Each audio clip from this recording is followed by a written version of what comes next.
Today we're going to start talking about writing our own functions. So far we've used functions to add functionality to our programs that we didn't have to write very much code for.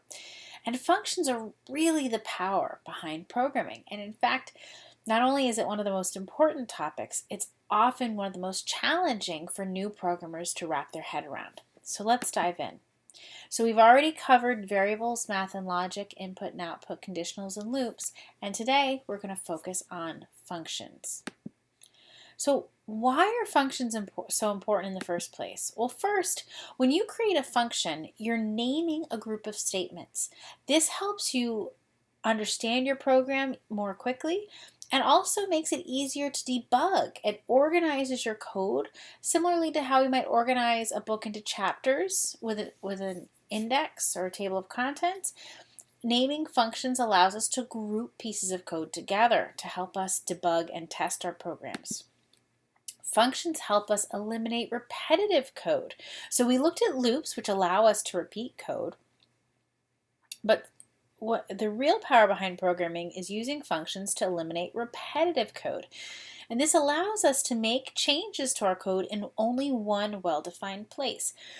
This is a concept that can be summarized with the word dry. Don't repeat yourself. This is a really important concept in programming. And in fact, if you always take a step back after finishing a program and look at it with your dry glasses on, thinking about not repeating yourself, if you keep thinking through that and applying that mindset, eventually you will become an awesome programmer. It also allows us to debug individual functions one at a time and allows us to really compartmentalize our development and focus on particular aspects of the program. And so before we test our program as a whole, we can test each individual function.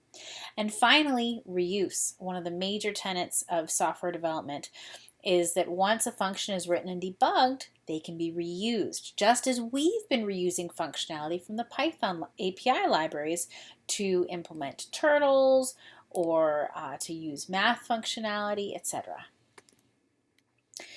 So one way to think about functions is inputs and outputs. And now I don't mean the input function or the print functions that we've been talking about, but when you have a function call, you give that function some information, which we're going to call the input. Those are the parameters.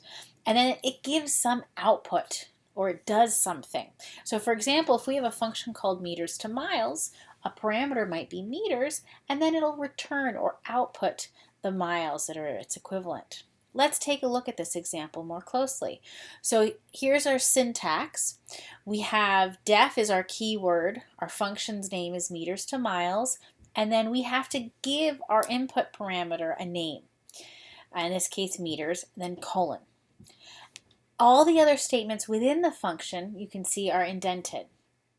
So we're creating a variable meters to miles, multiplying that by the parameter, and then we're returning miles. And return and def are keywords that we use to indicate that we're defining a function and what the output of that function is. And in this case, we're returning miles, the equivalent miles. Okay, so here is how we would call our function. Let's assume that our meters to miles def is earlier in the Python program file.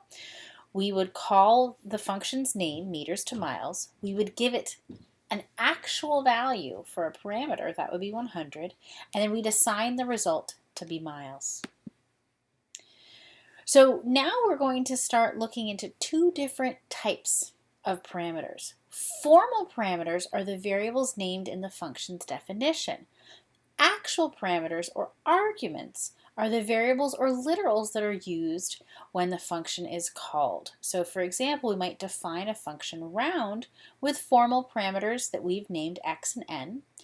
And then when we call the function, we pass in actual parameters. These actual parameters could be variables like CELC, or it could be literal values such as 2. And formal and actual parameters must match in the order, the number of parameters, and their types. So whatever type you're expecting your function to have, that's the type of parameter you need to pass in as an actual. When we define our own functions, we define those parameters and then we use them later on in the function. So here is an example of a function that doubles its parameter.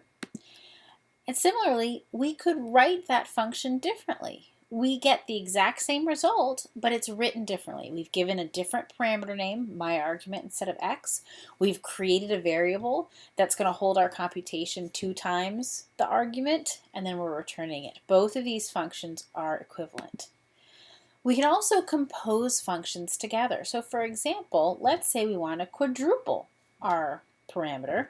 We could write out 4 times the parameter, or we could define quadrupling in terms of our doubling function that we have before. So we've been calling functions on other functions, but we can also use that as a way to reuse our code within defining our own functions. We can also have functions with multiple arguments, such as this case, myFun, with 2 parameters x and y that returns x plus 42 times y.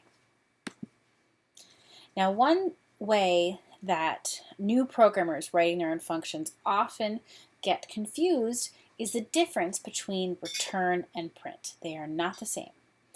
So for example, on the left, I have a function that returns a value, 2 times x, that's our double function. On the right-hand side, you can see that instead of returning, I'm printing the value. And the semantics of these 2 functions are very, very different. So on the left, I'm going to return a doubled value that I can use then in a variable. I can store it in a variable, or I could print it out. However, on the right-hand side, I'm only able to print. I can't use this value in another function call. I can't assign it to a variable. It only prints it out. So make sure that when you're creating your functions that you're returning if you want to use a value elsewhere in the code, and that you could also print if you only want to be able to print the result. And so again, print just prints stuff to the screen, whereas return yields the function call's value.